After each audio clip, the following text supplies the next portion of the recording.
Customizing the Events Grid. Hi everyone, this is James with the Learning and Content team at CCC.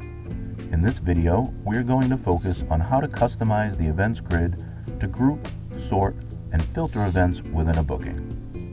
The grid is quickly customizable based on the location's specific operations, needs, services, and communication. I'm now going to customize the grid to better reflect my workflow. First, I will start with columns. Standard columns will be pre-selected when first using the event grid. To adjust what columns are visible, click on the column icon toward the top right of the grid screen.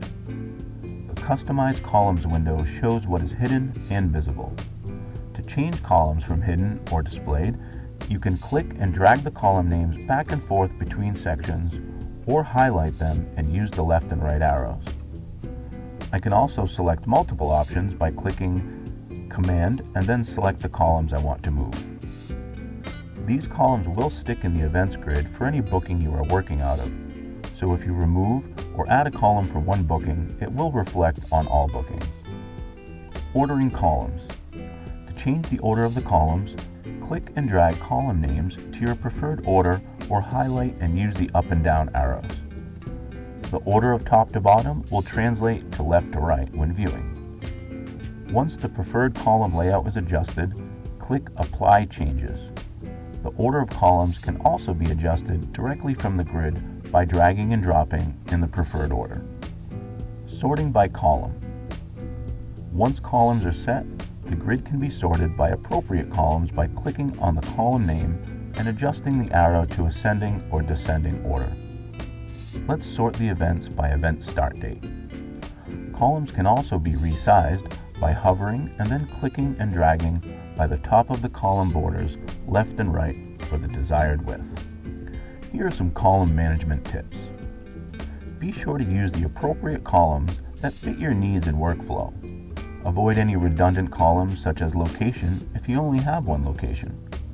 And order them in a way that keeps the important details clear for you to quickly reference. I would also like to note that while viewing the Customize Columns window, the orange dots highlight the required fields to fully save an event. But keep in mind there are a few options for start and end dates and times. Event start and event end options combine date and time into one field while the others are standalone. These tips should give some ideas and thoughts how to fully make the grid customization work the best for you. Now let's review applying filters. The Filters button is at the top right of the grid screen. Here the events can be filtered by standard event fields, location, owner, and manager. This feature is especially helpful for bookings with multiple events across different areas or days. The filters are sticky per booking, so if we leave this page and come back to it, those same filters will still be applied. The user also has the option to go back into the Filters tab and select Reset Filters to revert back to the details prior to filtering. Grouping by columns. The last feature is grouping. The grouping functionality gives users the option to view their events grouped by specific aspects of those events. This is done by dragging column names into the grouping section directly above the grid layout. The grid can be grouped by multiple columns for tiered organization. The column listed first will set the hierarchy of the information. Let's group by event start and rooms.